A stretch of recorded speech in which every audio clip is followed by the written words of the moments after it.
Build the best football team in the SEC conference. We're going to build the best football program in the SEC conference. You have now arrived at Stadium in Gale. The kick, it's been blocked again! How about it? It's been blocked again! It's going to heat one deep down the field. It's going to be to the goal line. It's going to be gone! It's a touchdown! And the Gators have won the game! Tyreek Cleveland! How about it? I can't believe what I just saw! Dropping back to throw. Thompson fires the ball over the middle. It's Dory! It's Dory! Got a touchdown! Dory's got a touchdown! Oh, man! Dory's got a touchdown! Ahmad Black, in his final game as a Gator, takes it all the way home and sends Urban out the winner. You have now arrived at Stadium in Gale. Boys and girls, ladies and gents, welcome to another episode of Stadium and Gale. It's your favorite Uncle Silk. It's Dan. And Tori. Man, that was energetic. I'm trying to set up my internet now. It's been terrible. It'll probably still be terrible. Still got the Obama internet, but it's Georgia week. We fresh off a bye. Man, I'm looking at myself on the screen. My skin's glowing a little bit. I see Telling you, a glow up season. a little bit, Yeah. man. I seen you traveling this weekend, Daniel. What was the Yeah. vibe? Well, first off, happy anniversary to you and the wife. Happy anniversary. You know, Yeah, big. man. What Appreciate that, year fellas. is this? Number 7, 6, 7? 8. I think it's been 8. Okay, Eight, you guys have been eight. together for a long time. 2 beautiful kids. Yeah, 8 married, about 17 together, I would say. You know, dating. whatever you Ooh, wanna I say. didn't know all that. You played the long game. Yeah, that was my bag, Nick. The long game. You trying to get your Daniel Thompson on, like Dan gave the 4-star shit out. Now you want to hit me with the long game, make my block hot, bro. I see what you're doing here, Nick. Listen. I'm just saying. I kept getting save the dates, and she did not enjoy the save the dates as they progressively started to fill the fridge. In my and we more did not ratchet have one. days, Nick, she didn't want me to save the date. To be honest with you, she wanted me to get my shit together more than save the date a little bit back then, man. But enjoy the anniversary dinner. We went down to a Gator fan gave me this request. I always hit up for anniversaries or birthdays, just shoot me a suggestion on Twitter. And I had a Gator fan hit me up and say, hey, check out Sea Spice. So I had to pull up, man. Beautiful vibes right down the river in Miami. Music, ambiance, food, everything was absolutely great. We enjoyed ourselves, man. 8 years, no kids. It was a good time. No football as well. I didn't watch no football until I got back home. I wish I would have done the same. I was in Philadelphia. Nick, I know you wanted to say something. Go ahead. Tell you all about my shenanigans up there. Oh, yeah. Yours are way more important. I Probably. realized how nice it is just to be like a football fan. Yeah. I was going to drive up to Auburn. It's one of the 2 SEC stadiums I haven't gone to. Our dog Ben Chase was laying it on thick. I think he was getting, he's itching. He's got some wanderlust. And I just said no. And I sat my ass on the couch from like 12 p.m. to 12 midnight and just watched every football game, 4 screens going. It was beautiful. Didn't have to write anything, no responsibilities, Man, just vibes. watching ball. Woo! I have a cool can't job. beat those. I have a cool job, but I'm sitting there on the couch. I'm like, damn, this is nice. This ain't Yeah. too This is bad. real nice. Just not stressing football on a Saturday in the fall Yeah. is nice, bro. Just vibing. You know, Bro, I'm over here firing off tweets about Iowa.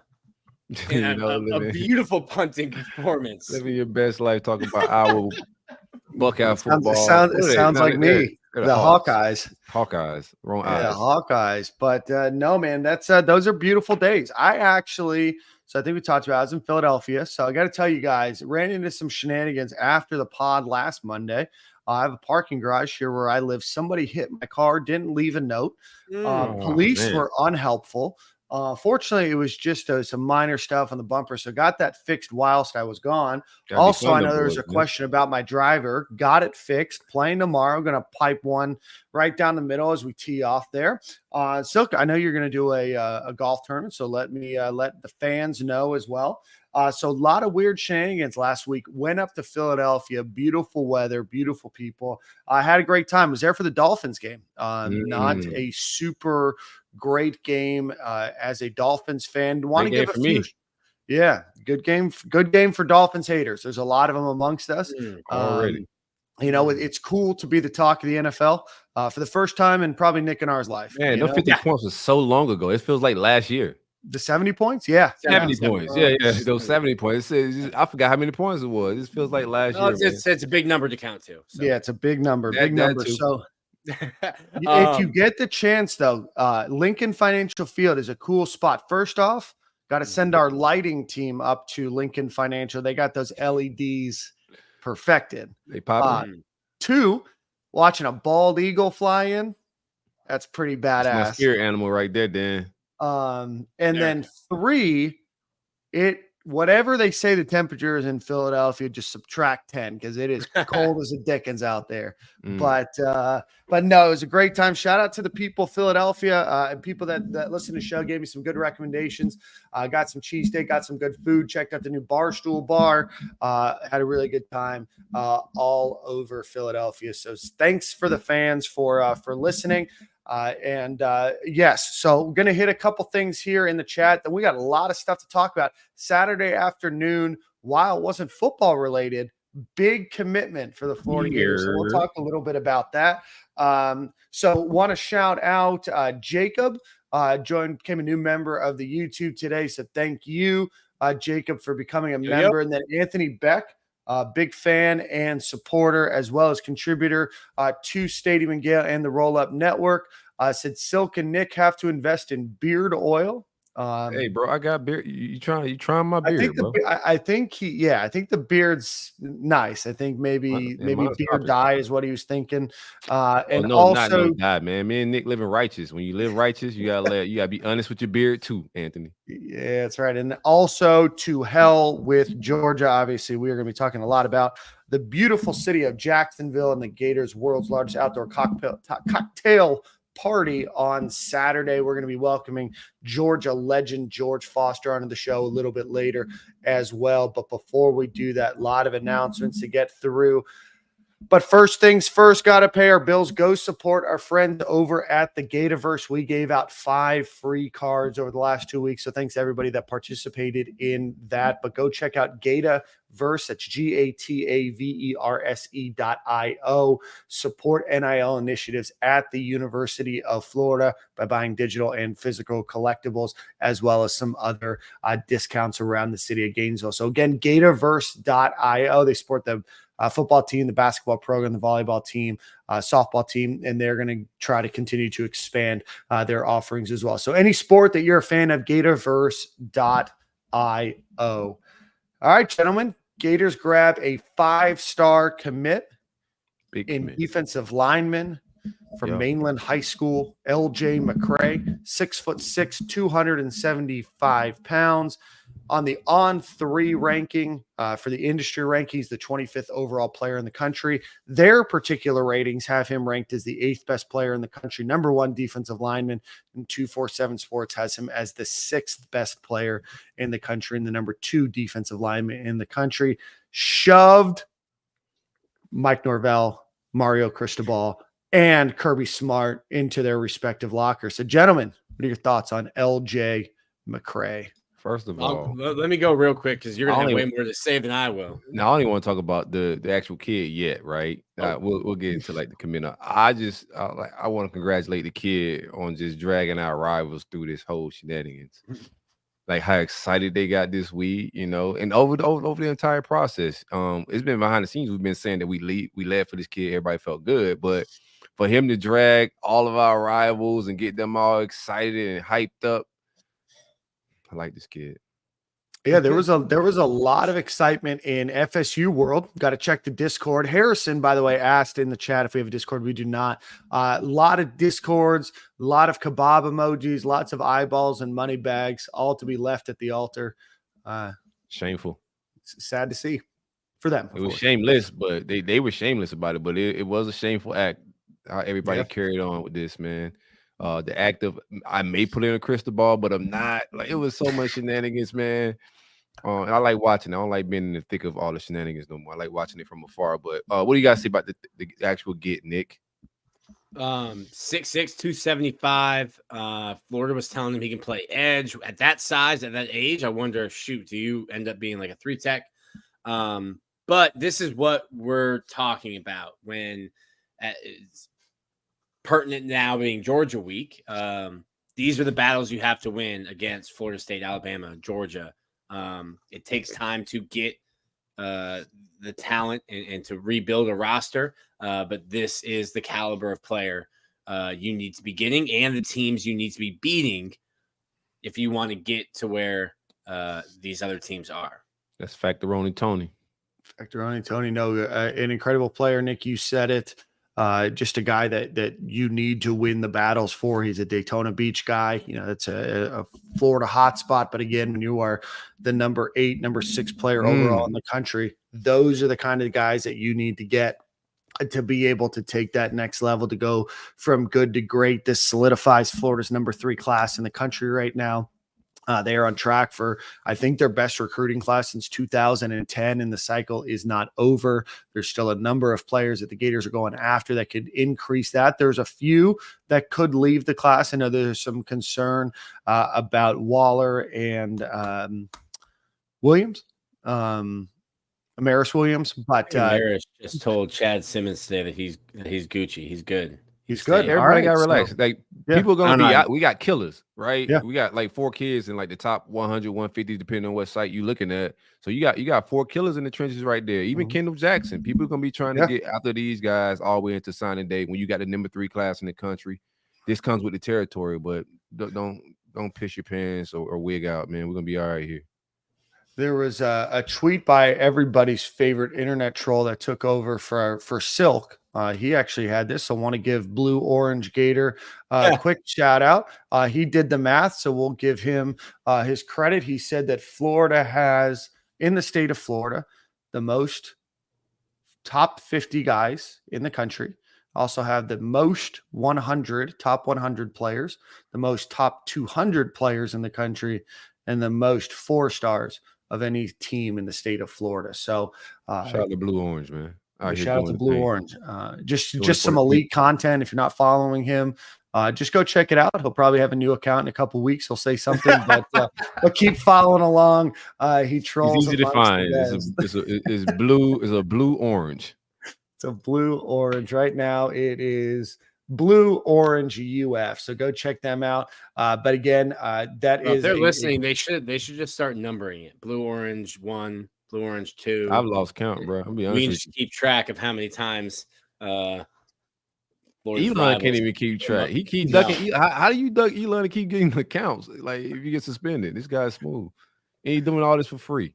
He's doing all this for free. Great content. No, but I think love of the game, man.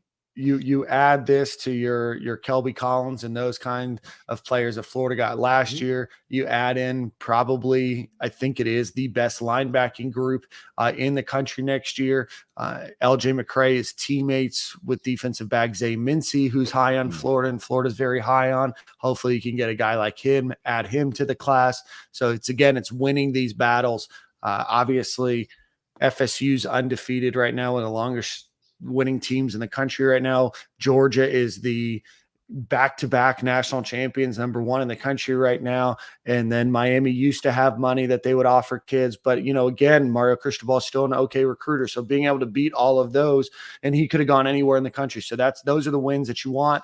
That is how Florida goes from good to great and then great to elite. So shout out to Billy Napier, Sean Spence, and the rest of the coaching staff at the University of Florida for grabbing him. Any additional thoughts on LJ McCray?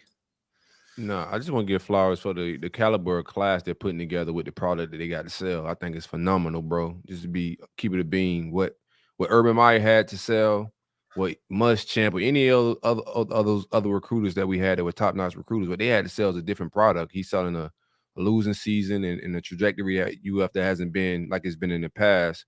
And right now, this season, it hasn't been a beautiful season. So whatever they selling is working, and there's got to be a lot of the vision and what this thing could look like, bro. So shout out to the staff. I'm trying to figure out how old is LJ McCray? Was he 17? That's a grown ass man out there, bro. I don't know Oh, how I'm old saying, he I'm is. saying how if he's 17, he was 2 years old when Florida last won the SEC. So like that, to your point, like that's these kids don't know. Like maybe they watch Swamp Kings and they're like, what is this cartoon? There's no way. And they're also watching the same games that we're watching on Saturday the last 3 years, right? Yeah, sure were. Yeah. Just an incredible get for the Gators. I know that was a guy that Florida has been recruiting very heavily for a long time now. And there was an article, and I forgot who wrote it, just talked about how this is really the culmination of 2 years worth of relationships. And, I know a lot of people expected last year to maybe be ranked a little bit higher than they ultimately finished. And obviously you had, a couple months there after he got hired to bring in a class 2, but this is what you wanted. This is what you expect. And this is what you need at the University of Florida to continue to win. So relationships grow over time. It takes a while to get structure in place, but now we're seeing with this class what this staff is capable of doing. It's not perfect by any stretch of the imagination. Still opportunity to improve.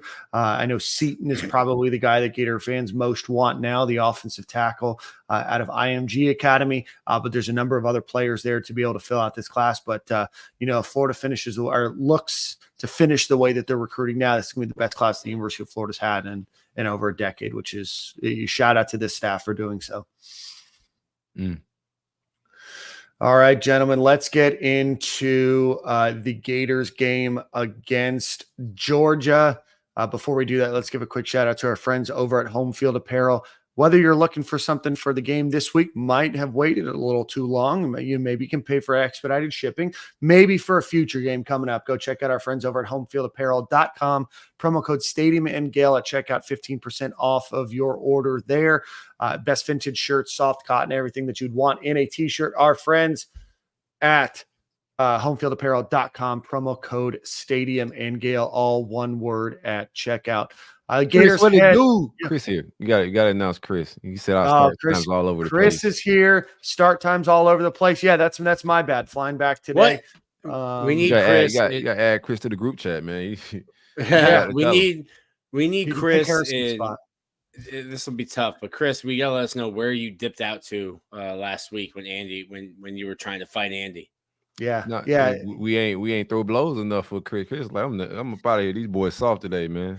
Hopefully he hit the like button before he left. While you're here, hit the like button, hit the subscribe button, turn the notifications on.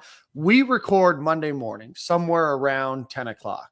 Today was a little bit different. That's my bad. Appreciate the guys for being considerate. Also wanted to try something a little bit new. Maybe we get a different crop of people in here. Still see Harrison, still see Chris. Still see Nathaniel Rogers in here. A lot of the same names. Appreciate you guys vibing out. Make sure you hit the like button, the subscribe button. Make sure you throw us a super chat. Heck, you can even send us money in the mail. I'll send you our addresses. So money orders, check, IOUs. No IOUs. No. I got a stack of those. So Gators head to Jacksonville, probably one of the fastest growing city. It is one of the fastest growing cities in America. A lot of reason to be excited about the city of Jacksonville. Haven't found one yet, but I'm sure there is. I did look up because a lot of people have said, Dan, you are a hater of Jacksonville, so I looked up to say, hey, what are some cool things to do in Jacksonville? So if you're headed to the cocktail party this weekend, Friendship Fountain is something that you can check out. It's also home to the oldest farmers market in America. It's been around since 1938. Perhaps you can check out where the Battle of the Revolutionary War was fought, the Battle of Thomas Creek. Sounds lit. And it is home to a large veterans memorial wall. Over 1,500 veterans from 6 branches. Do they have valet and VIP there? I don't know. But if you're looking for something to do in Jacksonville over the weekend, head over to Jack's Beach. If not, those are a few fun things that you can do. Gators head there Saturday. Games at 3:30 as always. Boys, this is what we've been waiting for. 7-0 Georgia, 5-2 Florida. I've been waiting. I haven't been waiting for that scenario. No, okay. 5-2 and 7-0 wasn't how I thought it would happen, or how I wanted it to happen. I would say. Mm-hmm. But we're 5-2. If you're also going to be there on Wednesday, Chris Sorley will be there Wednesday in the RV lot. So go hang out with Chris. And he does have valet and VIP. Oh, okay. All right. So Gators, as of last checking, which was earlier today, depending on where you look, somewhere between 13 and 15.5 point underdogs in this game. We're going to get Hey, George baby, Foster on go here. to MGM. MGM's giving you 20.5. 20.5 at MGM. Yeah. Bet MGM. Betting, of course, it's important to say, is fun. not yet legal in the state of Florida. We are minutes away from it being legal, but still not yet legal. So bet MGM. If you live in a state where sports betting is legal, 20.5 points. Gentlemen, what are your thoughts about this game? Brock Bowers, Major key. potentially Nick's favorite player in the entire world, will not be playing in this game. He listened to us, is going to take a slow, methodical, and considerate recovery from his injury. I appreciate What are you guys it, most looking for? So, I'll start. Yeah. We had a bye week. I didn't like how we responded out the bye last year. So I want to see what type of preparation, how good we look with the extra week. Hopefully we got more healthy. That's going to be very key. The spread, I think, is on point as far as like expectations of what we've seen from both programs. Georgia does start slow. They started slow versus Vanderbilt, South Carolina. You could go down the list, but they do start slow and they struggle with teams. So, if we take care of the football, not shoot our own selves in the foot early in the game, keep it one possession. And that's all I can ask for in the second half, fourth quarter, man. Just make it a one possession game and let's see what happens. If it's tied or we up, I'll take that as a blessing as well. But I'll get into all the nuances of the game. We got George Foster coming on here as well. But I just want to get to the fourth quarter with a one possession game, and I'm going to see if Graham Mertz can get us some more magic. But we're going to have to be disciplined. We're going to have to, capitalize on just opportunities. And we drop a lot of opportunities in the past and in our L's, special teams wise, just getting into field goal range is going to be key for to just keep putting up points with Trey Smack. He gives me a lot of confidence for us being able to, hit from a far distance, or even if it's come down to a field goal. I like my chances with Trey Smack, but we're just going to have to not commit all the penalties we've been committing, Yeah. Nick? I've been misinformed. What else is new? Down to 14.5 on MGM. Okay. Yeah, MGM Opened at 20.5. I was about to get my money, bro. I ain't gonna lie to you. I was like 20. Opened at 20.5. Trying to help out. Hopefully no one went. Actually, they would have seen it if they placed the bet. Yeah, like no penalties, playing as clean of a game as the Philadelphia Eagles did. Shout out to Philly. Shout out to Philly. The cleanest football game Philly ever. Not one hold the whole night that I could see. But like playing a clean football game is like the start. Then you need turnovers. You need and Georgia to not turn the ball over. You need Georgia. Well, Florida's been really good at getting turnovers. Georgia does turn the ball over. Were you saying that sarcastically, Nick? Because yes, I don't think that. Okay, very good. That was sarcastic. Like Florida has to play damn near perfect, and Georgia's got to bring like a C game. And when you say that Georgia starts slow, like okay, a little bit. They were like 7-7 with Vandy after the first quarter. Then they scored 17 in the second quarter. Right. Close game against South Carolina. I think South Carolina was like what, even leading at half. It was like 21-7. Then the one time when people like me, not like me, because I didn't think it was going to be a game, but people in the media were saying like, "Oh, Georgia's starting slow. This might be the year that Kentucky can get them." They come out and absolutely boat race Kentucky. Georgia is a bigger, stronger, faster, supremely more talented version of the Kentucky team that whooped Florida earlier this year. So like, don't bring the Kentucky game plan to Jacksonville, because that's not going to work. So like, you have to play damn near perfect and hope that Georgia brings their South Carolina game. This year is just so. I don't even like do head-to-head matchup because it's just like a different year altogether, and I think it's just style of fights type of situation. I like the style of fight Georgia got this year, bro. I think they're susceptible. Any other years that Kirby's been there, they're susceptible for us popping them this year, as the streets would say. Carson Beck is a statue.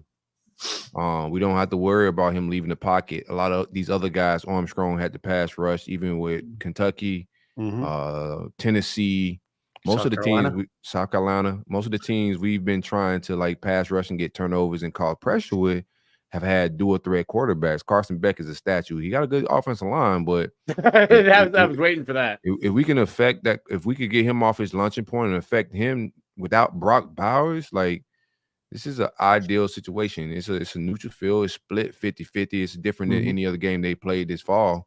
But I think if we could just affect him, their defense is going to be strong. As long as we're not turning the ball over and shooting ourselves in the foot, we'll be okay. You just want to keep it. They're not explosive like they were in the past. So I don't see them just. So I think Brock Bowers, like obviously great receiver as a tight end. I think it's going to hurt Georgia's running game.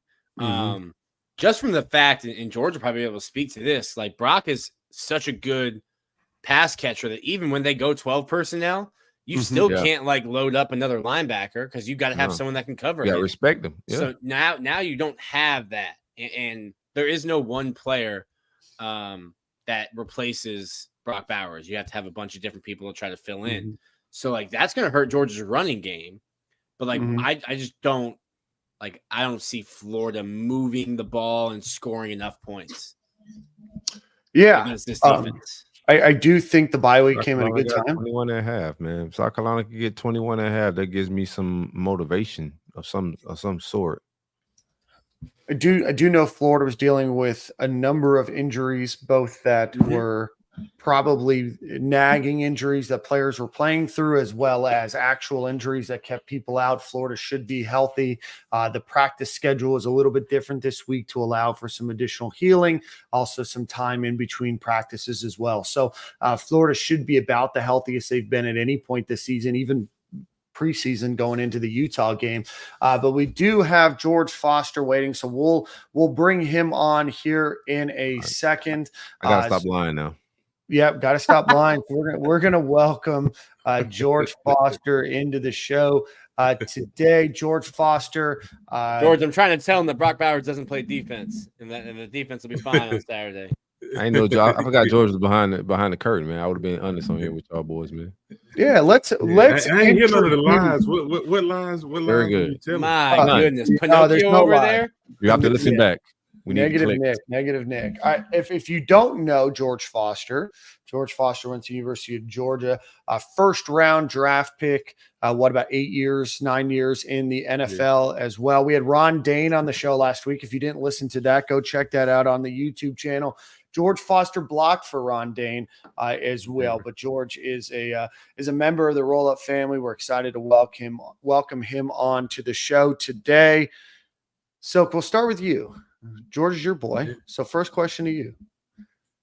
Man, he already like me and George in the group chat, bro. I've been ducking the group chat for the last 2 years. When I started the Georgia podcast, shout out to 100 Sanford. When I reached out to them guys even started Georgia podcast before Georgia had won in that, and it's like, Silk, I think you gave them boys some good luck, man. Bro, you did. Ever since you started the Georgia podcast, they've been on the road, man. But we here, man. Sorry, George. We gotta shutter up the podcast. It's been a good run for y'all, but we gotta stop the podcast. We gotta shut it down after this year if y'all win it all, bro. I might take it if it keeps y'all from like knocking somebody like Florida State out as well. I'll take that. You feel me? Well, they don't have a chance. Right. That's what I'm saying. Unless we knock y'all off this weekend. Okay. Hey, that's one. That is true. That is one.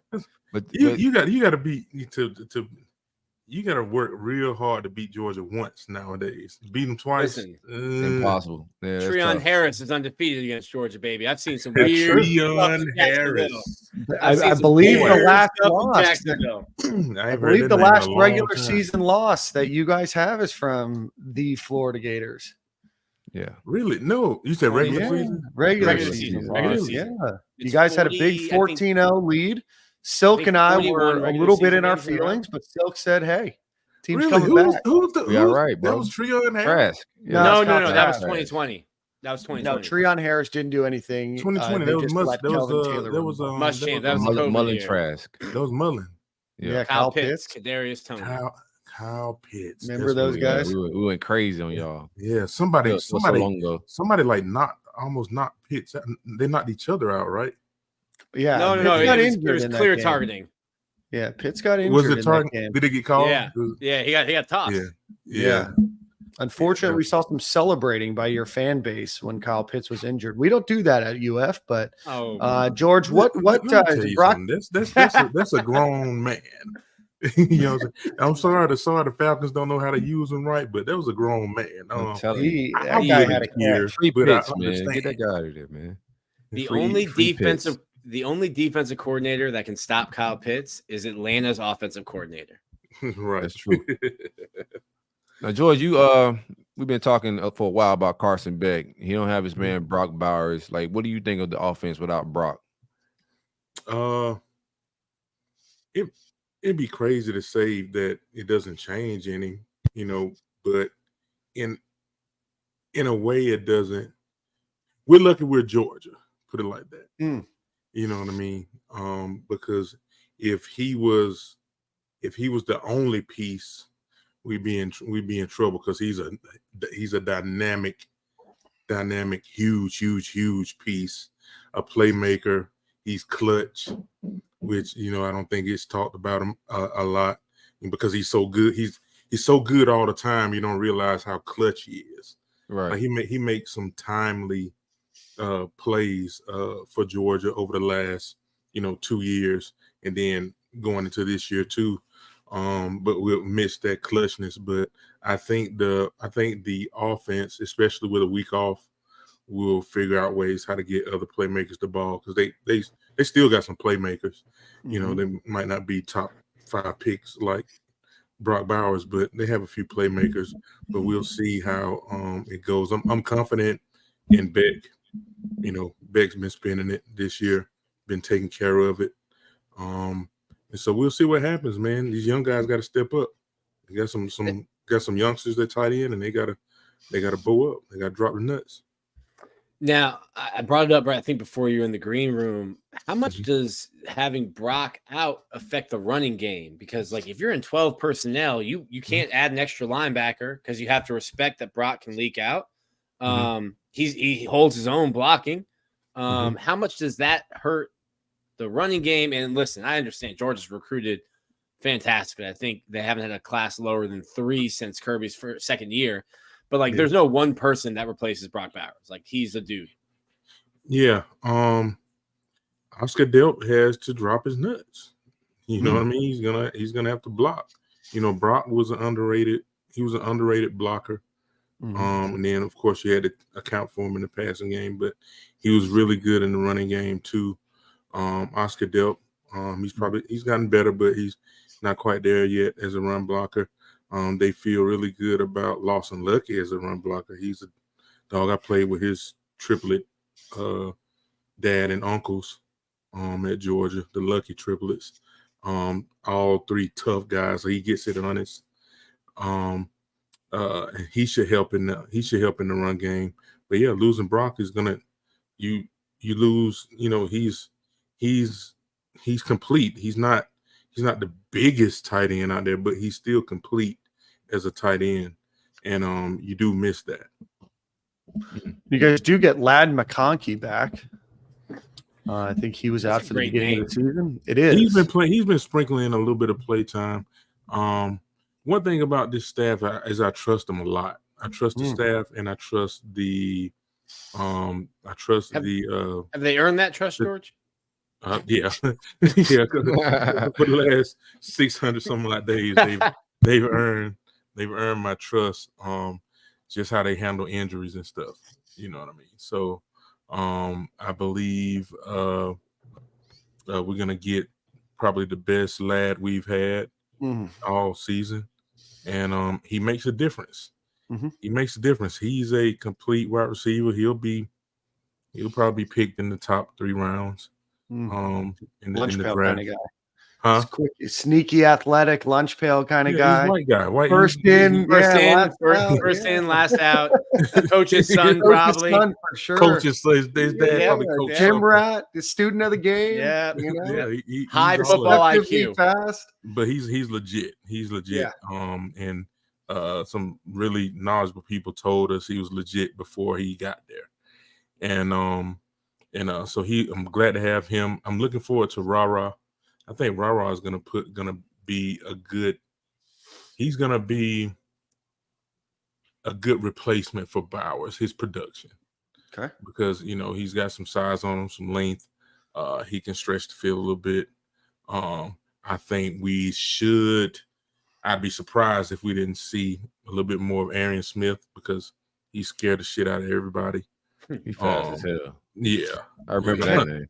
10 players on Georgia averaging more than 10 yards a catch. Really? Now one guy only has one catch on the season, so if you take him out, you still have 9 players. Averaging Brock 10 Bowers yards a isn't catch? playing, so they're going to bring 8 people that have more than 10 yards a catch to Jacksonville. I didn't know that. Yeah. Wow. Yeah. So they got some players. Like they did the portal right in the offseason, with Lovett and Rah-Rah. And so we needed those guys because I don't know where we'd be without those guys. And you can't forget, I've always liked Rosemary, Jack Saint. Mm-hmm. He's a reliable guy. Yep. St. Thomas Aquinas. We get down there. We get down there now. I need We you to chill stopping all out. that. I need though, you to George. chill out. That's coming to an end though. We finna end all that. No, we did get into St. Thomas Aquinas. No, that's Yeah, my all alma that. matter. I need you to chill out down there, George. Oh, Yeah, no, y'all man. gotta We check in. got Masoni. We've had Sony. Who else we got from down I there? gotta tell Kirby to check in at the barbershops. We get rid of that bowl cut too while you down here. Yeah, man. So I think I'm not the thing about the scary thing. Okay, nothing bothers me about this game. Nothing bothers me about any game yet because they haven't showed me a reason to be concerned yet. But that's kind of scary. You know what I mean? When you had lost in a single game in 2 years, it's kind of like when is the foot going to drop? You know what I mean? But at the same time, I'm confident in this team. Is just they're coached really well and they've recruited really well, so they don't have any excuses. You'll never hear any excuses from me because they got what they need. You know what I mean? So we'll see what happens. I mean, when I you have got you. 33 touchdowns on the year, it's easy to be confident. Say what now? When you have 33 touchdowns on the year, it's pretty easy to be confident. 33 touchdowns. Is Yeah. that Oh, That's receiving and rushing. Dan's throwing numbers at George, and George's like, "Yeah, we're just roaming through." is that no for real though? Real talk. Though. Yeah, We're just rolling through. We'll see in the playoffs. 19 rushing touchdowns, 14 receiving touchdowns. Is that high, middle of the road? Like what That's is pretty that? high. It's Pretty high, especially considering the competition. Didn't look to see where that ranks nationally. Nick, our super stat guy, will look it up. So how many does Florida have? Not that many. Not that many. They know all your numbers and none of ours, George. Say what now? They know all your numbers and none of ours. Is Let me ask 35 you something, touchdowns though. on the year for Georgia is 12th, and we'll do a little search for Florida. If I can spell it. That's right. 12th in the country. 12th in the country. Florida is 79th with 24 touchdowest. Very And how good. many games is this? What is this? 6 games? This will be Seven game games, 8. yeah. 7 games. Game 8. 7 For games. game 8. We had to have more than that last year. That- though, at this point, I would have thought. Different team last year too, man. That was a monster Yeah. last year. Yeah, that's true. Now don't get me twisted. Yeah, that's No, different. That was different. that was a monster what I'm saying? last year. But I was just trying to think, just the way college football is nowadays. 30 some touchdowns. I would have thought that would be kind of like middle of the pack. LSU, who don't think Georgia ever has to play, but they have 49, lead the country. They've also They allowed would- what, they like don't play no 49? defense. They would the shootout. That's what I'm saying. I'm not scared of them though. It's a Right. dude That's- stopped me. Hey, don't worry, I had you'll my never Georgia Bro, play. but that's wild. Like LSU, not only is their may defense play bad, LSU their this year, though. secondary is terrible. They may play LSU this year. First time since I don't know. In Atlanta? Bama's Since trying. Abraham Lincoln was president. Bama's trying to hold on. Yeah, we'll see. Bama's trying to hold on. Who's Bama have left? um, Auburn. They're gonna whoop Auburn. Auburn. Yeah. Yeah. They're gonna have they played LSU? They haven't played They LSU did yet. not play November LSU. 4th, next week. And I just think the quarterback play. I don't want to get too deep into that game. Where I think Jaden Daniels is going to cause them some fits, and Yes. Yeah. and their quarterback situation is still weird to me. Now, Mhm. remember this. Remember what you just said when we do our LSU preview show. No, I already talked about LSU last night on the roll up, bro. Like that's not. We talking about style of fights earlier. That ain't the style of fight that matches us well. Mhm. They don't play defense, but they're down to get in a shootout, and we're not built for that right now. Can Mertz maybe develop some shit that we'll know about in the next few weeks? Magic Probably. Mertz, baby. Magic but- Mertz. How A little, do a little y'all Cajun voodoo. how do y'all like on the honestly speaking, how do y'all feel about this game this No. weekend? I feel better that Brock's out, you know, and Mhm. watching you guys start slow. It just don't seem like the big monster Georgia team. I know how super talented y'all are. Like y'all the big dogs in the SEC right now. Y'all the new Bama. You feel Mhm. me? So I understand that. But if there's a year, I think you guys susceptible. Like it's this year. You know what I'm saying? I know our talent is getting better. I want to ask you, what do you thought about, and you get those guys' opinion in a second, but what do you thought? We talked in the preseason about this Gator team. And I thought they was going to be a little bit better than what, media was saying. And I do think they're better. Mertz is better than what a lot of people expected. But what's your view of Florida this year in this matchup? I haven't had a chance to keep up with them a lot. I was out of the country for like 2 weekends of college football. Last weekend and weekend before that, and nothing like. I wasn't finding no way to watch no football, man. Mhm. So I didn't get to see it. I didn't see a lot of it. But Florida, it's funny because I didn't have high expectations for Florida preseason, and then they came out and looked, decent, and then it's kind of like, okay, are they what I expected again? Like, so they're kind of like up and down. Correct. I will say, numbers wise, Mertz he's handling his own. He's done better than I thought. Just coming from what he did at Wisconsin, I thought he was going to just really stink up the joint. Yeah. If I'm being George, honest, I thought it was going to stink up the joint. So did He Nick. threw the ball 40-something times at South Carolina. We talked to him after the game. And he goes, I'm having more fun than I've ever had in my life. I'm like, did you not know about Wisconsin when you were Like, growing yeah, up right. in Kansas? You didn't That's know what what I you were signing up for, dog? Right. 48 passes in a game. That's a good month at Wisconsin. Right. Yeah. So he's we're seeing a different side of him than we had a chance to see, and that happens when you change programs sometimes. I mean, the But best we could- quarterbacks in the country too are like transfer quarterbacks. You look around like college football. We talking about Jaden Daniels, Spencer Rattler. You just look around college The football. Heisman, Caleb Williams. Travis Johnson at Florida State. Jordan Travis, I would say. Jordan Travis at Florida State. Like, look around, bro. It's transfer quarterbacks everywhere. Shining. Yeah, you just have to find your spot. You know what I mean? Sometimes it works for you, sometimes it doesn't. We had JT Daniels, didn't work out for him. You know what I mean? You just have to find your spot and stay on the field. Don't get Wally Pipp, and you might get succeed. You know what I mean? Right, But right. yeah, Mertz doing better than I thought. Technically, Stetson Bennett was a transfer. Technically, Stetson Bennett Technically, was a he transfer. came back. He came back. and You're thank God, the thank God Georgia he did, savior. man. Quit on the dogs. Left. Listen, The Came prodigal back. son did come home. Hey, The listen, prodigal that son did dude. come home. That dude played some good football, man. I gotta I gotta give it up for Stetson Bennett. And I'll admit that I didn't know.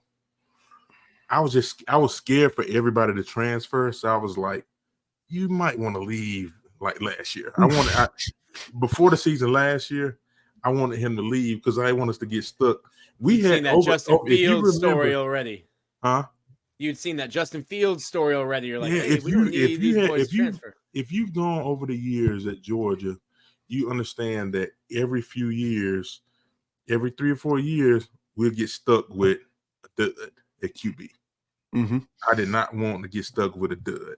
You know what I mean? Because we'll have your Staffords, we have your Aaron Murrays, and then we have a dud in between. You know what I mean? I did not want that to happen. this year where we have all these guys transfer. Well, last year we have all those guys transfer and we get stuck. But Stetson came back, won a job again, and man, I get to talk shit. Yeah, none of your guys left either. You still got Carson back. You still got Carson back. Yeah, Old UF into an offer at just to least one commit of them to to leave. Georgia. You still have Brock Vandergriff. So, Yeah. Florida's offensive line has not been great this year, to put it lightly. Talk about the defensive line at Georgia. Who should we be looking out for? They haven't really recruited well on the D line, so that's probably a wash. They're starting 4 5-stars and have 7 more 5-stars backing them up. Probably a wash. I'm still looking for somebody to have that breakout. You know what I mean? It's hard when you compare. I was watching Jordan Davis and Jalen Carter last night. I was like, okay, I understand. It's hard to live up to that because they throwing grown men around. Yeah, and they're rookies, second-year players. Like, I'm talking about tossing cats out the club at like 22, and I'm like, yeah, there was gonna be some drop off. They're grabbing grown men who have children to feed and throwing them around the football field. Throwing them. And I was like, okay, yeah. So we had that last year, so I get it. So it's not gonna be that, but I think those guys are. I think they still have something to prove because we've been rushed on more than I'd like sometimes, and we lead the SEC in rushing defense. Say what now? You lead the SEC in rushing defense. Really? Yep, sure do. Sure do. You got to start giving them stats, guys. Y'all keep scoring giving them stats and shit, you man. lead the SEC in scoring defense, rushing defense, passing defense, total defense. Lead the nation in third down defense. Nah, I believe that. Like, so Georgia has allowed the least amount of 10, 20, and 30-yard plays in the SEC. Damn. Okay. So must be nice. Must be tough watching the little giants out there, George, every Saturday, huh? Tip, are they last year's team or the year before? Right. On defense. Hope not. That's why I have a little hope. That's why you asked me why I got hope. Are they either of those teams? No, they're not. The year before last, they had 16 draft picks. Okay. Half of them probably was on defense. This is what gives me hope. You went 40-something years of that championship, and now you're just drunk on trophies, George. They all can't be Jalen Carter.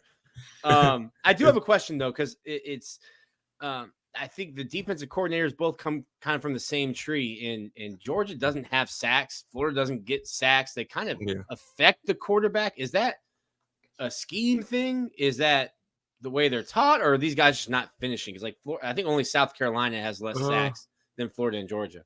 Rushing is getting sacks is a skill, man. Is that's why you get a lot of guys that when they get sacks in college, they get sacks in the league because they know how to get sacks. You know what I mean? I don't think we've had those dynamic pass rushers in this squad. You know what I mean? So Kirby and company, they'll figure out other ways to affect the quarterback. One way to affect the quarterback is there's not a better back end in the country than we have right now. Those two safeties, three safeties. Tyke's picking the ball off like every game. 24 is the best. He's the best safety in the country, hands down. He'll be a top pick. 22 is dealing with some injuries, but he was highly sought after. He was highly, I guess, regarded coming into this season before getting hurt. Those three guys are a phenomenal back end. Number 3, Lassiter, he's as solid as they come. He's been playing really good football, and we got some young guys on the other side that have to get up, with Dalen Everett and those guys, Humphrey behind him. So we can affect the QB on the back end, and probably a little bit blitzing. They have some speed, some young speed at linebacker. and the young guys, that can do some blitzing and stuff like that. But it's not gonna be one-on-one guys. First of all, they're not gonna rush over 4. They might rush 3 a lot. They're not gonna rush over 4. And as far as you got 5. You got 5. Yeah. Well, don't hold me to it now. I'm just I hope so. I'm just saying, but you know how Kirby likes to do. Kirby likes to cover. You know what I mean? He likes to stop the run with 4 and cover. You know what I mean? And they've been good at it. Bad, man. Huh? The less the merrier. My offensive line isn't good, so the less you rush, the merrier for me. Yeah, so you're gonna have 5-on-4 most times. You know what I mean? That's not a winning combination. I don't know if that is. Huh? I don't know if that's a winning combination still for Florida. 5-on-4. Come on, man. Y'all could I don't block know if 4 it guys. is. You know what I mean? That's the ideal situation we want, George. But Michael Williams still can play. You know what I mean? He can rush.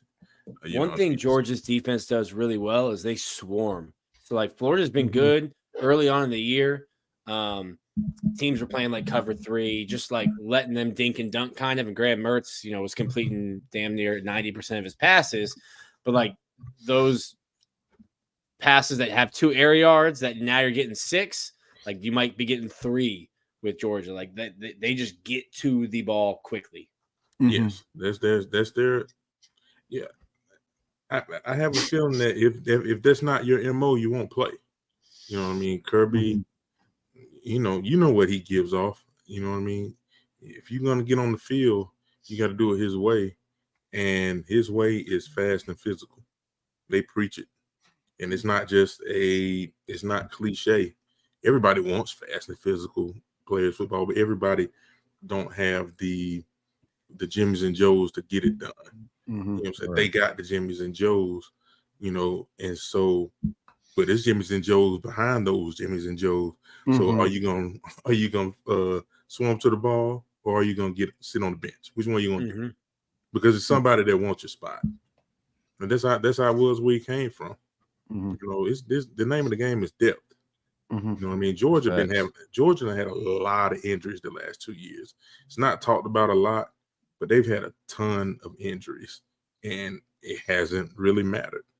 You know what I mean? So I think it was like 2 years ago when like Jalen Carter was still like a sophomore. It was unreal watching. Like it was like watching a hockey game. Georgia was just like, hey, second string defensive line, go in, and you're all still 5 stars. But it was like whole line switches. There was like, hey, 2s, 1s. Yeah. Did Jalen start last year? Did he start last year? I think it was 2 years ago.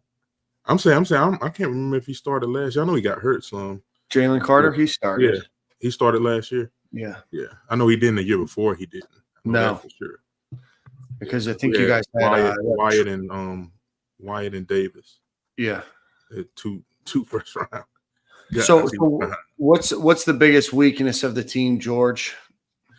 Is it just the color scheme? I haven't liked how they've defended the edge.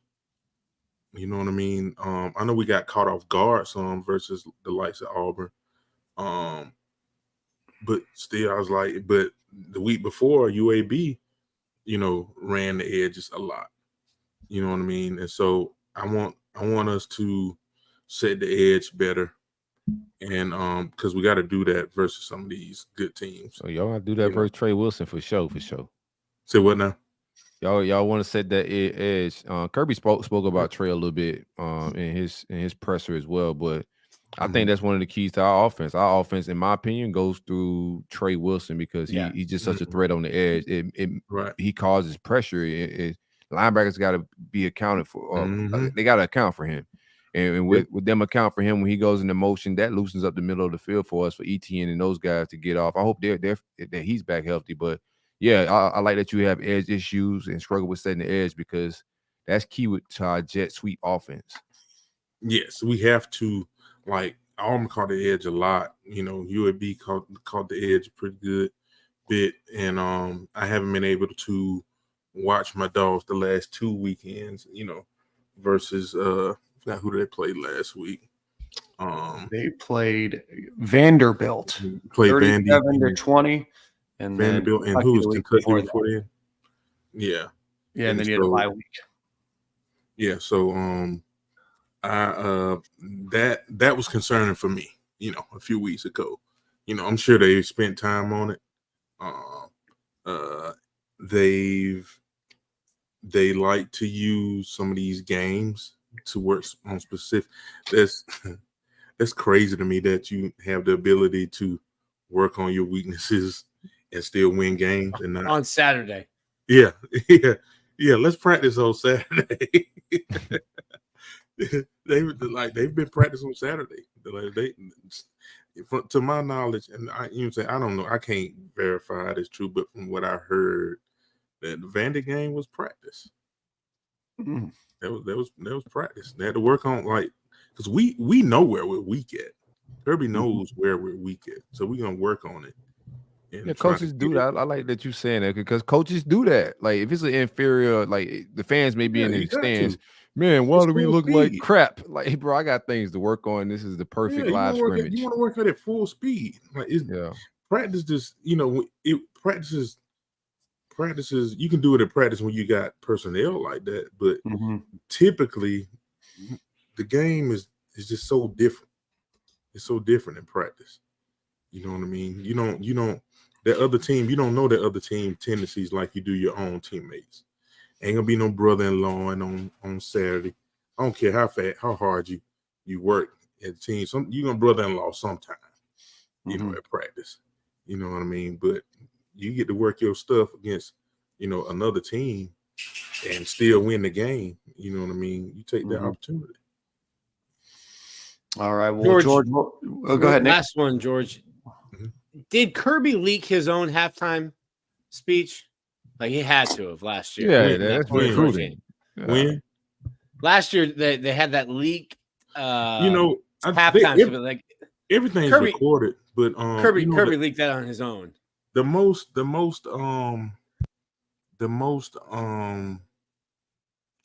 the most talked about one. I don't think it matched up with the game that was being played. Like I think the one that got talked about the most, the game that it came out with, I don't think it was that game. I think it was like at some point during the season. Propaganda, a little propaganda. Possibly. I don't know how it got run out. media. I get it. You know what I mean? But we used to sing it out of North Korea and Russia, but Georgia it's probably smart to let it out, but that's him. Like that's not no show. That is him. He is an intense, passionate dude, which I think it helps him all around with getting these kids. I think it helps that he's not even 50 yet. He might not be 40. He might be 47, 40. I played with Kirby 1 year, so he might be 47. Better coach than safety? Huh? Is he a better coach than safety? I don't know. He was all SEC, so but yeah, two national championships. A little bit, two national championships. I say, yeah, he's probably better coach than safety, but he's the type of guy that you knew was gonna be, if he wanted to, he was gonna be a great coach because you look at him like, does that look like an all SEC safety? Just let's keep it real. No, you know what I mean? No, it looks like Jim Carrey and Dumb and Dumber. He knew how to go pick that ball off, man. He knew how to go get the rock. You know what I mean? He knew how to line up everybody. He's like a white Ahmad Black. I swear I was thinking that. I didn't want to say it out loud. I'm glad you said it. I swear I was thinking the same exact thing. A white Ahmad Black. I was thinking the same shit. White Ahmad Black was, he played the NFL. Ahmad Black was an athlete, though, wasn't he? Well, but he also just knew how to get an interception. Yeah, super instinctful. Like you look at my guy Ahmad's 40 time. He'll tell you this. He's undersized for a safety. He's not fast. He's athletic. He's a football player. His football instincts was just stupid and crazy. Yeah, that was Kirby. Yeah. He had some. I don't know if he led the SC in picks 1 year or whenever it was, but I know he had a lot of picks in college. So did he have the same bowl cut? Huh? Did he have the same bowl cut in college? It 50 times back then, though. If you look, he probably did. You might find some old pictures of him and Ghost. Yeah. Amari Hardwick from Power. He was at Georgia. Yeah. I think too that that locker room stuff. I think after Kirby did that, we've seen more of that, and I think it's more televised and more produced now. You seen Lanning do it out there, at Oregon, screaming they don't do it for the clicks. So like now you're starting to see more of those, but it's like produced. Well, it to me, there's so many Georgia dudes on that staff, guys that play at Georgia, Right? that I think this game is just deeply personal to them, and a lot of dudes on that Georgia team that did not have good times playing Florida when they were at Georgia. I never beat him. I don't know. I think Kirby might have beat him. I think he beat him one time. Once that was the year before. That was the year before. It was the year before I got there. So I'm not saying you have to be this to be a great college football coach or to be great in rivalries, but like when Silk's talking about, hey, they started slow against South Carolina. That's cool. Kirby probably had a damn good record against South Carolina when he was at Georgia. Hey, they did this against Vandy. Bet Kirby never lost to Vandy. Like, there's no way Georgia shows up to Jacksonville and plays the way they do or starts the way they do that they did against South Carolina or they did in Nashville. Like, there's no way. This is deeply personal to them. I don't know that it is to Florida staff. I don't know that it has to be. But hearing that from him, listen, it's definitely personal for Muschamp, the way y'all treated him and me in the media too. The way Muschamp treated us. He's it was a toxic relationship. Victim here. I'm the victim. Like, bring no offense to Gainesville. Y'all like Champ, man. Bro. I love Champ, bro. He just couldn't get no offense going. But I love his demeanor. I love Champ. 17-20 slugfest. He just couldn't get no offense going, bro. And his roster management was suspect and crazy. But other than that, like his demeanor, I thought he loved being a coach here. I watched McElwain leave. I watched Mullen leave, and they left like some, I don't want to curse on this. This ain't the roll up. Ready to go. But they left, yeah. And I think Champ wanted to be here, bro. And regardless of the Georgia stuff, he loved the job. And I think he loved being the coach here, bro. It just didn't work out with the offense. I think he's enjoying it back in Athens more. Yeah, you love to win, and he's a football dude. You know what I mean? He ran down on Georgia while he was here. Once he took that game personal too, though. He beat them once, and he walked into his press conference, and he mimed taking the monkey off his back, and then they fired him. They fired him 3 weeks later. Oh, that was his last year. He beat Georgia. His last year he beat Georgia with Treon Harris, I think. Yeah, and Kelvin Taylor. Kelvin Taylor ran the ball about 130 times. Yeah, speaking, give you a little sneak peek. Speaking of Kelvin Taylor, we got his daddy on 100 this week. Oh, y'all hanging out. Y'all hanging out a little bit, man. Yeah, we're gonna talk to Freddie T this week. I locked it in a while back and made sure we had him locked in yesterday. So hopefully life happens. Hopefully it's still a go, Wednesday, and hopefully have some good stuff. Talk a little football, talk a little cocktail party, and keep it moving. It should be a fire one. I love it. Well, George, we'll let you go. I presume you're going to pick Georgia to win this week. Oh yeah, got to. I'm always picking the dogs. I'm not a fun picker. You know what I mean? I always thought that as long as I've been. Yeah, I felt we always had a chance, even when we was losing. Because you always have a chance. It's a matter of who plays the best, who plays in state-free football, who coaches the best, and all that stuff. You know what I mean? But yeah, I got my dogs. I'll save my prediction for 100 Sanford. I don't know yet. I gotta look. I gotta dig deep and see. You ain't got to dig that damn deep, George. We'll win at least by 2 touchdowns. Okay. That's the spread right now. It's 13-14, depending on where you're going. That's the spread. Yeah. I'm not good at that stuff, but I always be right around the spread for some reason. Every time I pick, I'm right around the spread, but I don't quite. I understand it. Football. I don't never check the spreads or nothing like that. Yeah. Awesome. Well, George, let everybody know where you can where they can follow you on Twitter. Obviously, follow your podcast 100 Sanford, but take yourself out. George Foster 72. That's on everything, I believe, and we have a podcast. Me, Lamar Lovelace, Graham Coffey, Trigger Trey, whenever Trey drops in on us. 100 Sanford podcast, wherever you listen to podcasts at. And we try to bring you that good dog talk. You know what I mean? So the new episode this week will be out Thursday. So tune in. I appreciate you fellas, man.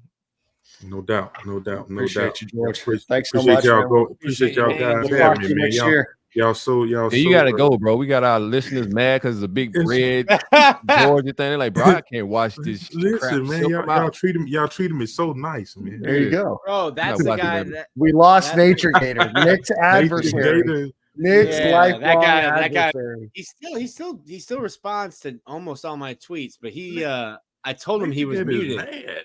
I told him he was muted, and he screenshotted it and sent it to Shannon Terry, who owns On 3, and was like, "Is it how do you think professionals should?" I like him now. Come back, Mr. Gator. I like you now, bro. I like how you roll, man.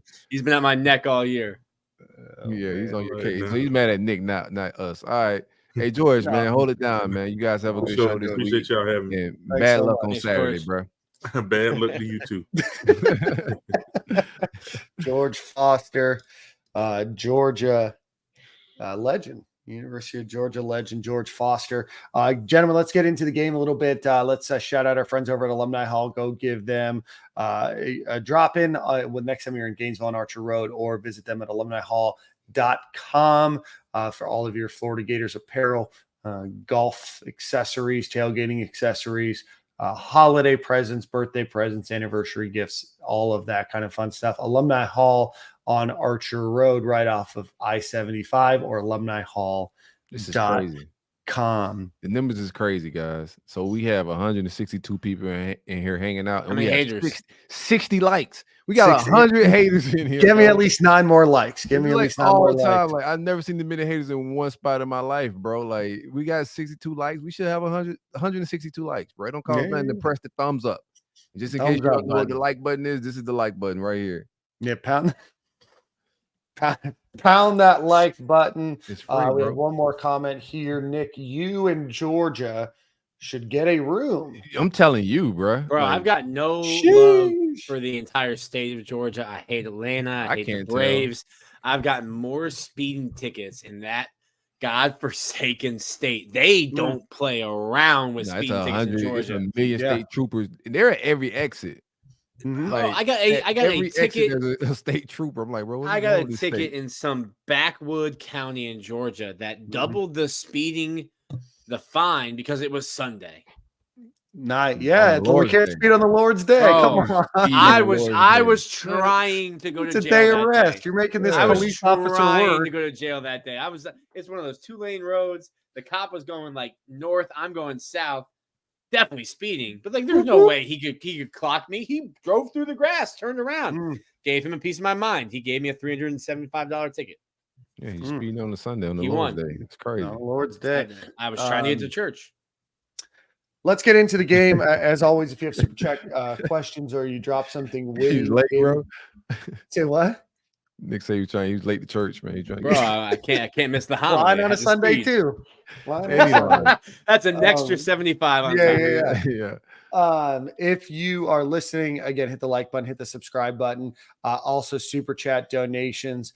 Guys, let's look through this game. First off, I want to give a shout out to Ernest Graham, friend of the program, and Joe Hayden, along with Mark Rick and Terrence Edwards, who will be inducted into the Florida Georgia Hall of Fame. I know they call it the Georgia Florida game, but if we're going to officially call it the Florida Georgia Hall of Fame, I think that solves that. So congratulations to Joe Hayden and Ernest Graham for that honor. Gentlemen, give me your thoughts on the game. I know we talked a little bit about it, but what are you guys hoping to see? What do you want to see improved? Man, I think our coaches are facing a better staff, right? Mm-hmm. So we're asking a lot from our staff right now, but I need them boys to grow up a little bit, because one thing Kirby gonna do, he's gonna come prepared.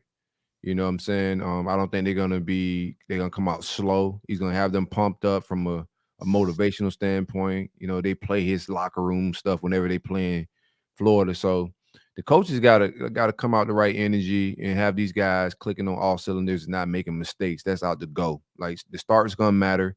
You know, we had an extra week to prepare. That's look like it.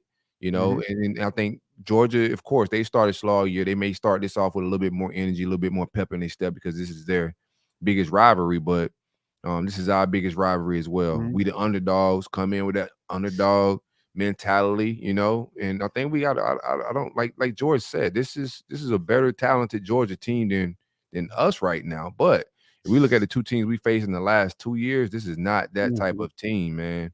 If we could come in and like I said, affect the quarterback spot, Carson Beck is not a guy that's gonna move around. He's gonna be a statue. So if we could get to him, let him smell our cologne a little bit, get him nervous, you know, create some turnovers, some sacks. That's what we need to win this type of game, bro. So I think the start is just gonna be super key. Yep. Nick, 1 second. Trying to figure out what we want to hype up about Georgia right now. Good reminder. Georgia Wit, Nick, told you to bring your knee pads into the UGA locker room.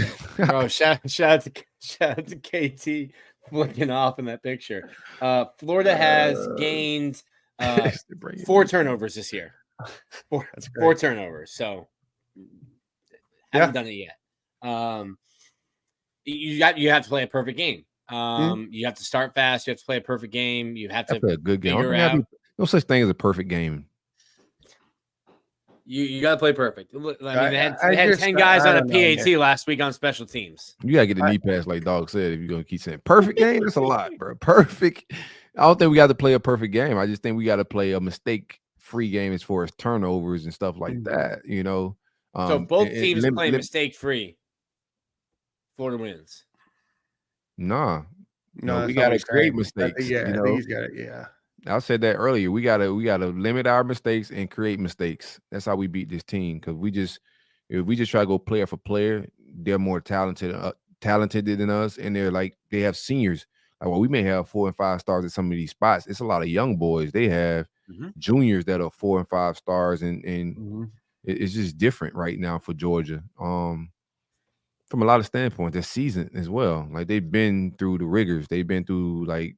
Everybody's getting their best shot when they play. Like Georgia's getting everybody's best shot, so they're battle tested a little bit. So we got to create some havoc, and I need Armstrong to get in his duffel bag of exotic blitzes, making things weird for Carson Beck. Like pre-snap, whatever Carson Beck's looking at, change it. You know, like I need him distracted. I need him not knowing where the hell the pass rush is coming from. Like all of that. That's the type of game we need. We got to make it muddy to beat Georgia. Yeah. Obviously, we've had some injuries at the linebacker position. Those are going to be important. Obviously, not having Brock Bowers is a storyline here. Obviously, Georgia has incredible talent. That's huge. That's huge. It is huge, and I know that it's easy to say, "Oh, Georgia has all of these other people," and we could be talking about this a week from now and be like, "See, look, they had all of these other players that could play." But Brock is a top 10. Probably NFL draft pick. Yeah. Outside of Kyle Pitts, he is the best probably linebacker in college football since, right? Well, he is. He might be the best linebacker. Tight end. Sorry. I don't know. Don't put Brock in a box. He might be able to play linebacker.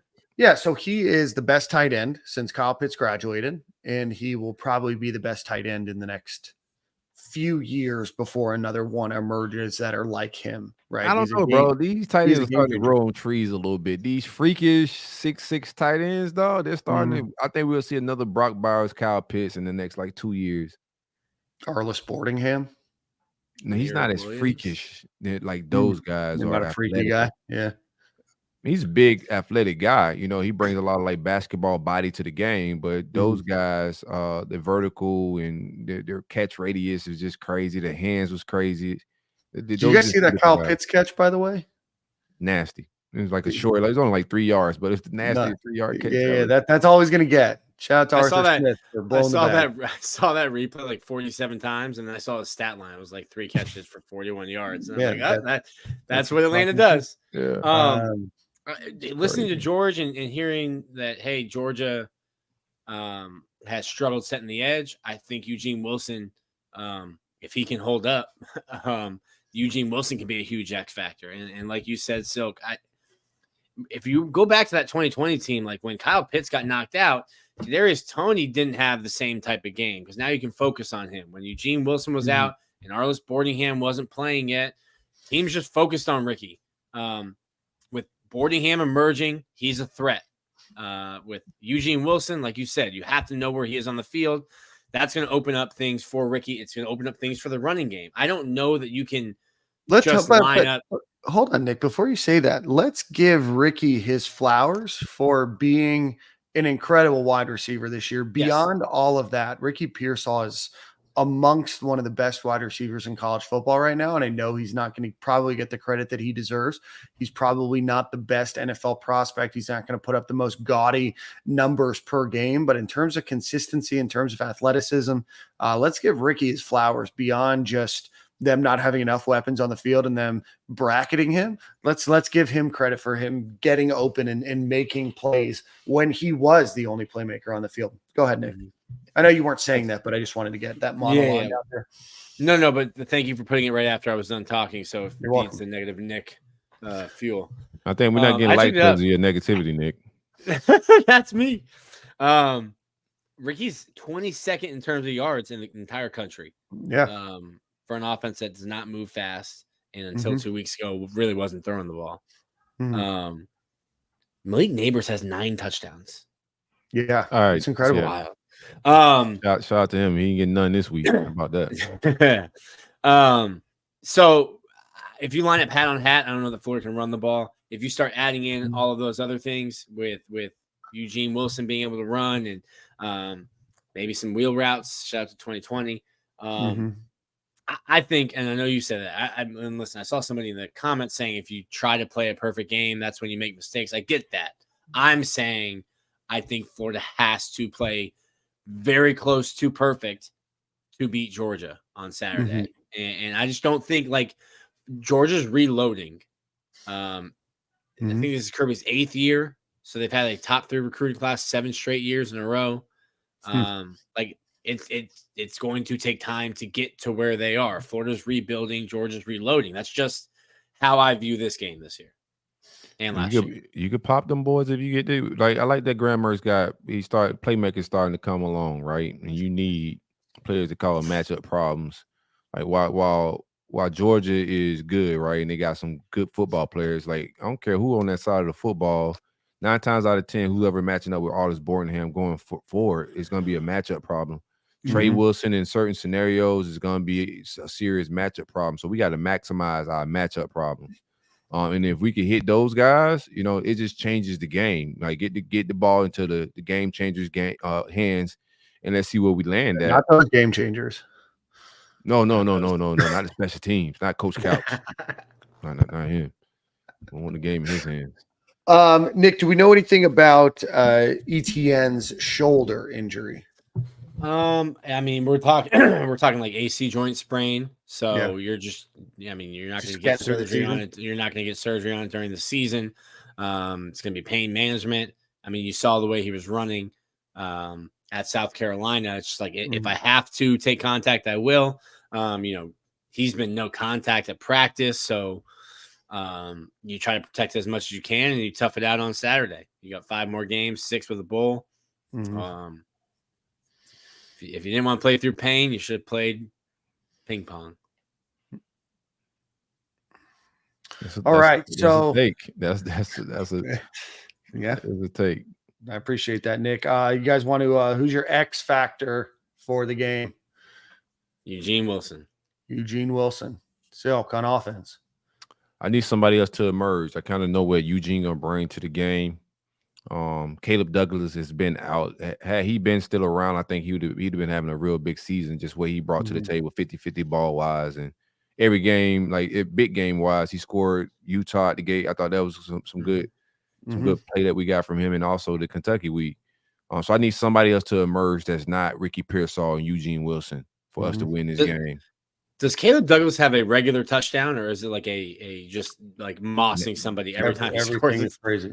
That's in his contract, there's no that's the fine print. That's the fine print, man. That was the headline of the contract. Yeah, Khalil Jackson. Yeah, Khalil has shown like I be sleeping on Khalil. I want to give him his flowers as well. I want Khalil to be able to get the ball and run. Like every catch, he's like making some acrobatic catch Spectacular, on the yeah. sidelines. Like Mertz, give him the ball in a situation where he could catch and run. But yeah, somebody else. We're gonna need 3 receivers to make plays. Man, you can't beat Georgia by playing and moving the ball 10 yards, 5 yards at a time. We're gonna have to get explosive. The longer that defense is on the field and we're trying to get it in small chunks, the more susceptible we're gonna be to sacks and turnovers. And Kirby Smart's a genius when it pertains. Muschamp is a defensive genius. Like you want to score fast on these guys. You want to score in the least amount of plays as you can versus 2 of the best defensive coordinators that college football has seen in the last 20 years, bro. That's just facts. So I think we can't play we're going to outsmart you and move the sticks. Like, you're not going to outsmart these guys. We got to get explosive. I love that. And if you do outsmart them in like the first quarter, like we don't even need to go to the locker room. Like we're making adjustments on the sideline. Sure. Muschamp's gonna have bloody knuckles, punching a board, yelling, "Do your job." So much adversity on the field. You just got to overcome it. Yeah, I think the game comes down to I think Graham Mertz is going to have a good game. I like that, but I need the X factor to be a running back too. Nick, you mentioned Georgia's got a fantastic rush defense, not allowing a lot of points on the ground that way. Need Florida to figure out a way to emerge. Montrell Johnson had a good game against South Carolina. Obviously had a good game against Vanderbilt. Want to keep that up, keep that energy up. Figure out a way to work in ETN as he can play, but you definitely need that additional person there to be able to move the ball. I guess Nick got afraid of that take and he just decided to leave on us. Nick, who's your X factor on the defensive side of the ball? This is a good test for just Austin Armstrong altogether. You know, Georgia, this is a rivalry game. And then we're going to see 2 other defensive minds. So I think like Georgia has an idea, and we should have an idea too what Georgia want to do with Austin Armstrong. They all cut from a similar cloth. But like I said, they got to get sexy with what they dial up. This is Shamar James' game to become that national name. Like, we know how good he is. Like, people that know football know how good Shamar James is. But this type of game, you dial up the blitzes for him in the right way, where he can start coming downhill to make plays, like I think he should more often. He don't have to quarterback spy this game. Send him downhill. Let him just get out to the passer. So I'm going to go with Shamar James on defense. We need him to have just an incredible game, stopping running backs, run, filling the gaps. Our run fit has been terrible this year in certain spots. So from a run fit situation, from just getting out the Carson Beck, getting sideline and sideline, we need Shamar James to have his biggest Gator game thus far. Yeah, and I think he had some injuries too that hopefully he's nursed back. Nick, we're talking X factors on defense. Who's your X factor? Let's go with both defensive tackles, Banks and Cam. But I think the run fits probably start with them. You got to stay in your gap. You're playing a 2-gap scheme. You got to stay in your gap. Hold your guy, like Philadelphia, and let the linebackers play clean. So my X factor will make Silk's X factor look good. Silk's X factor was Austin Armstrong. That was Shamar. Yeah, it was Shamar too. Yeah, he had 2. I'm gonna go with Princely. I'm gonna go with Princely. I'll go 2 then too. Why not? I'm gonna go Princely. I want to see him finish. He's wreaked a lot of havoc. He has a high quarterback pressure rate. Want to see him be able to finish those into some sacks or some throwing on the move by Carson Beck. Want to make Carson Beck regret trolling Dan Mullen. I mean, not trolling Dan Mullen himself, but just trolling the Florida Gators. You know what I mean? Don't like that type of respect or disrespect around my program. And then my other one is going to be the cornerbacks as a whole. They've got to step up. Carson Beck's going to sling the ball. I need Jason Marshall. I need Jalen Kimber. I need one of them to step up and rise up to the occasion. We've seen Jalen Kimber get a little bit abused by South Carolina. We've seen it a few times this year. Jason Marshall probably hasn't been the guy that a lot of people had as a potential first-round draft pick. So got to see both of them step up in this game. So I guess I went with 3 people there, but this is like, whose line is that anyway? There's no rules and the points don't matter. So let's get I want to talk about the defense a little bit. I wasn't trying to make them. We talked a lot of offense, so that was my opportunity just to talk about Austin Armstrong and the entire defense before I gave. That's it. No, I think Austin Armstrong is. What? Go ahead. No, I think Austin Armstrong's got to dial up his best game. This Georgia team might not be considered like your most prolific offense because Carson Beck is more of a statue than a traditional runner like we've seen some of the other quarterbacks. He can sling the rock. This is a very good team offensively. So this is going to be the toughest battle, obviously, that the Gators will have played, and Austin Armstrong's toughest test as a coach in his career. So let's get ready. Let's get to the end of the show, boys. I think we're all going to probably say Georgia should win. Hell no. Yeah. Yep. All right. So we're going to take the spread. We're going to take 14. What do we think? Taking the Gators with the spread? Nick? Silk's taking Florida money line. I'm money lining this thing. I don't know what he talking about, Nick. I don't even live like that, bro. No. All right. So Silk might throw Georgia 3.5. Nick, you get 13.5. No, Georgia covers. Georgia covers. I don't think Georgia covers. Silk, you're taking Gators money line straight up. Yeah, money line, your boy. This ain't real money. This is Papa Ruiz money. So that's $1.36 day by day. Bet. You know, day by day.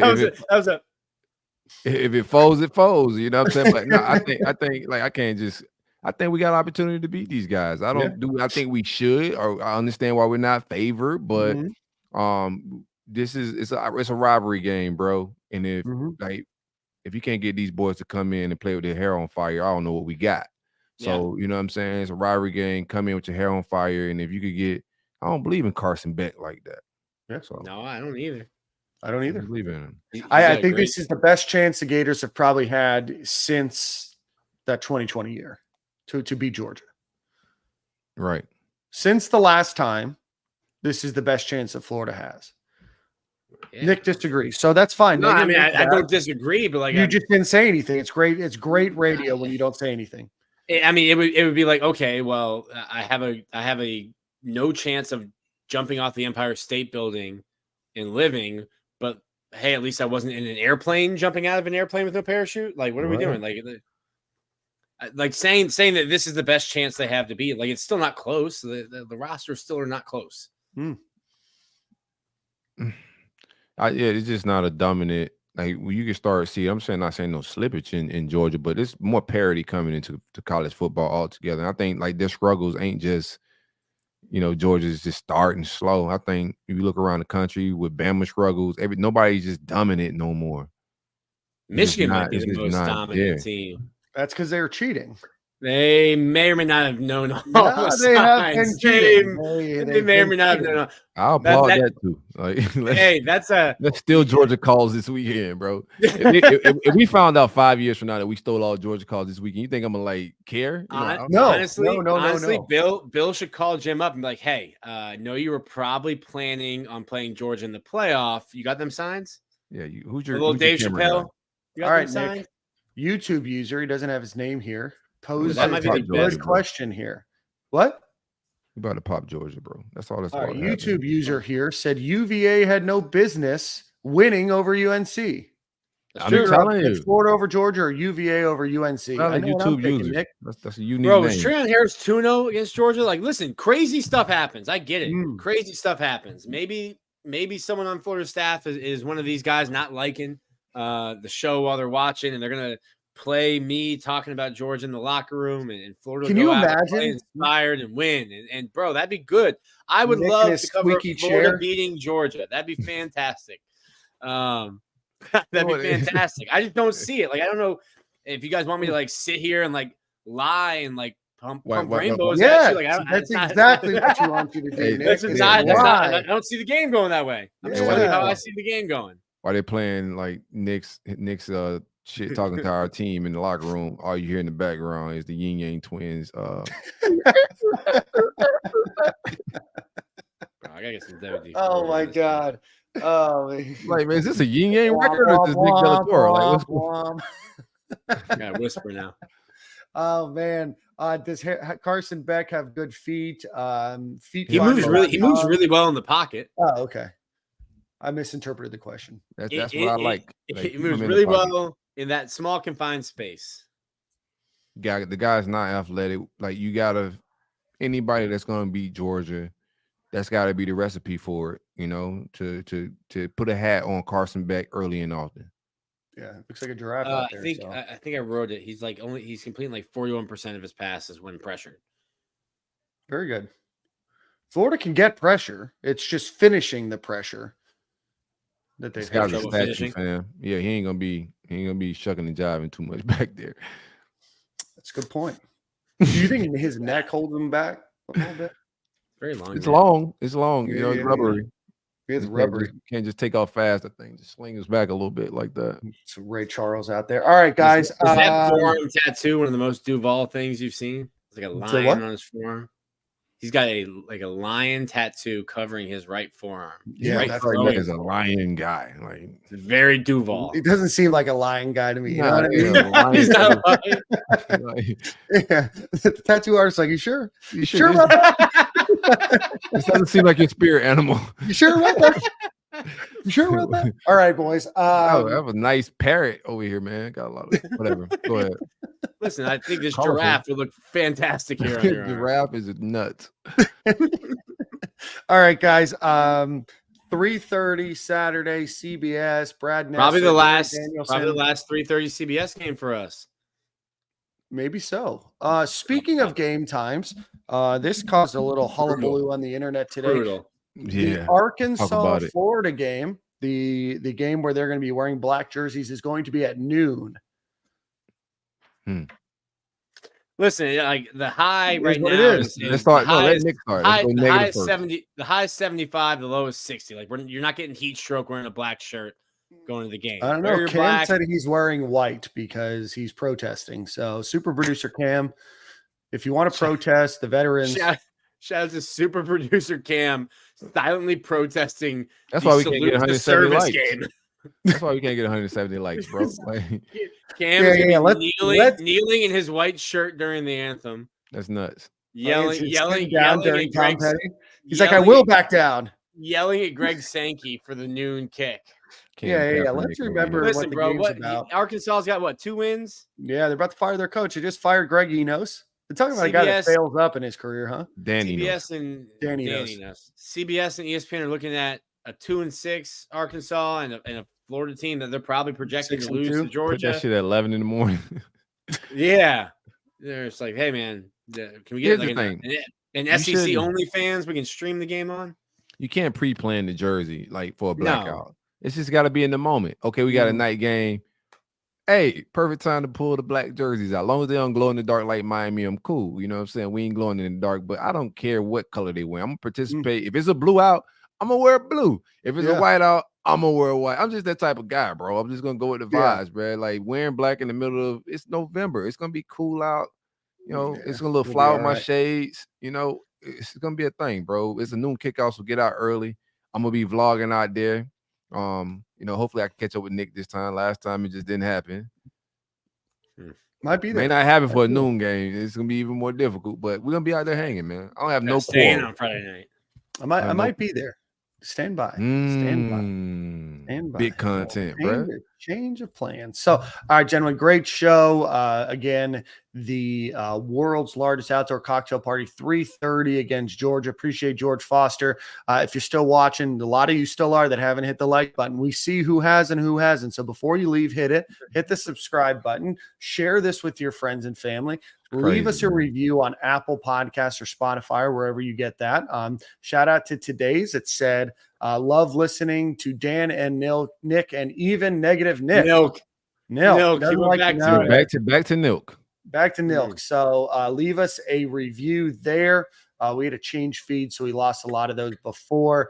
And then Gator Witt with his great Kadarius Toney said Nick will probably wear red. So with that being said, everybody, thanks for joining. Night episode of Stadium and Gale. We will see you same corner, different time. Bro. No, next week. fucking Song of the week. Like, come on, Who dog. is it? Who is it? I think Silk, you had it last week. It was me. It was me last week. Okay. All right. So it's me this week. All right. Let's see. We'll go to my country music playlist here. You're playing Fly Eagles Fly. I need something No, to cuss out Georgia. no. Like, what you got? You got. What's the hit 'em up of country songs? Ooh. I need a Tupac hit 'em up song, but in country. See, you remember that? Like, who was it? Yeah. It was like someone was clowning Meek Mill. It was like, oh, is that your tour or is that World Tour or your girls tour? And people were like, oh man, that's so disrespectful. I'm like, you need to go back to the 90s. That is disrespectful, though. No, yeah, but not how Hit 'em Up starts. Like that's completely different. I mean, it's the same thing, man. Saying like pretty much you're working for your girl right there a little bit. It's disrespectful, man. It's not. Okay, but not that's a not world tour, what Pac told Biggie at the beginning of Hit 'em Up. Yeah, he was working his girl, not working for his girl. Let's see. Drake's a little bit smoother than that. He don't think he want to just pull out guns and shoot at people. So you got to say slicker player ways, but same disrespect. Like, don't bring up my girl. If my girl employed me, do not remind me of that. Any thoughts on Drake's last album? Mid is being nice. I'm just gonna call it mid because I respect Drake he just need a break, bro. I don't want to get into all my music breakdown. I think he just need a break from the game. There's nobody pushing him. Like, he said he is taking a break, right? Like a year-long break. He Yes, some kind of health issue. That shit was crazy. I tried. I don't know an anti-Georgia song.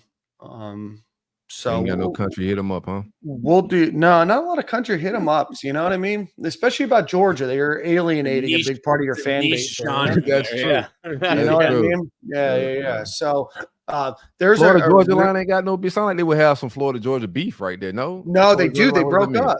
They broke up. See what I'm saying? Yeah, they actually broke up over politics. So, if you can imagine, so they're both doing hit 'em their up after independent that? careers, and I can't wait for both of their independent careers to also be over. So country groups break up without diss records?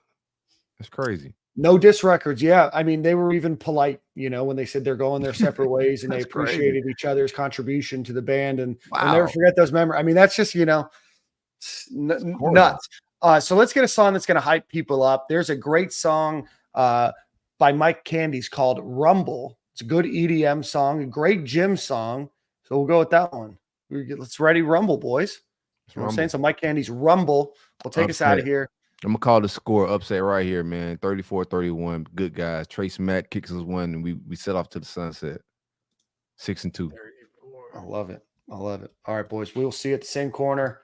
Different time next week. Thanks, everybody, for watching. Support our sponsors down below. Hit the like button. We'll see you guys next week.